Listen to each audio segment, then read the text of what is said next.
Sang panibagong insidente na naman ng pananakot at agresibong kilos ang nangyari sa West Philippine Sea. Sa pagkakataong ito, hindi na lang ito basta verbal warning or radio interference, kundi aktwal na pambobomba ng water cannon at sinadyang pagbangga ng barko ng China Coast Guard sa isang sasakyang pandagat ng Pilipinas. Ayon sa ulat, 2 beses na binomba ng high-pressure water cannon ang BRP Datu Sanday, isang barko ng Bureau of Fisheries and Aquatic Resources o BFAR. At hindi doon nagtapos. Matapos ang water cannon attack, sinadya rin itong banggain ng barko ng China. Ang insidente ay nangyari sa bahagi ng Sunday Cay 2 na bahagi ng Kalayaan Group of Islands, sakop ng ating Exclusive Economic Zone, EEEZ.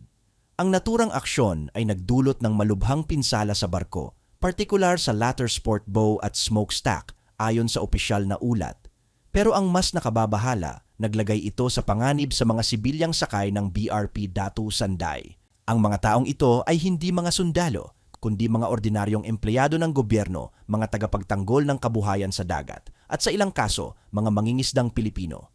2 ulit na binomba ng water cannon at sinadyang banggain ng China Coast Guard vessel ang barko ng Bureau of Fisheries and Aquatic Resources na BRP Datu Sanday. Naganap ito kahapon ng umaga sa Sunday Cay 2, bahagi ng Kalayaan Group of Islands. Nagresulta ito ng pinsala sa latter sport bow and smokestack ng barko. Naglagay din ito sa panganib sa mga sibilyang sakay nito. Mariing kinindina ng Philippine Coast Guard at BFAR ang insidente.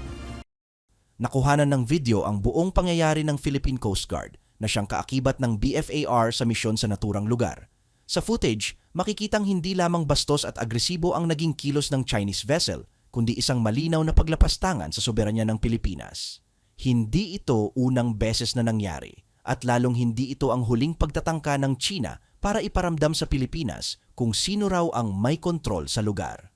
Ngunit ayon sa mga eksperto sa karagatang teritorial, ang Sunday Cay 2 ay malinaw na bahagi ng Philippine EEZ ayon sa United Nations Convention on the Law of the Sea, UNCLOS, at pinagtibay ng arbitral ruling noong 2016. Sa kabila nito, patuloy ang mga hakbang ng China na pigilan ang Pilipinas sa paggalaw sa sarili nitong karagatan gamit ang Coast Guard, maritime militia at teknolohiyang militar. Para sa mga Pilipino, ang mga ganitong kilos ay hindi na lamang banta sa lupa o tubig. Ito'y banta sa buhay, sa kabuhayan at sa dangal. Habang patuloy ang diplomatic channels ng gobyerno, marami ang nananawagan ng mas matatag na tugon. Hindi man ito labanan ng armas sa ngayon, malinaw na may labanan sa naratibo, sa tapang at sa pagkilala ng karapatan ng isang maliit na bansa laban sa isang dambuhalang kapangyarihan. Sa bawat banggaan sa dagat, hindi lang bakal ang nasisira, kundi ang tiwala sa pandaigdigang batas at ang respeto sa pagiging malayang bansa ng Pilipinas. Ngunit sa kabila ng lahat ng ito, patuloy pa rin ang Philippine Coast Guard at BFAR sa kanilang mga misyon. Patuloy nilang nililibot, binabantayan at pinoprotektahan ang ating mga karagatan, hindi upang manghamon kundi upang ipaglaban ang ating karapatan. Hindi lang ito usapin ng geopolitika. Para sa mga mangingisda sa Palawan, Zambales at iba pang baybaying lugar, ito ay usapin ng pag-asa, ng hanap buhay at ng kinabukasan ng kanilang mga anak.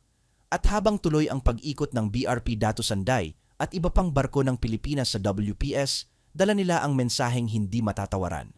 Ang West Philippine Sea ay atin.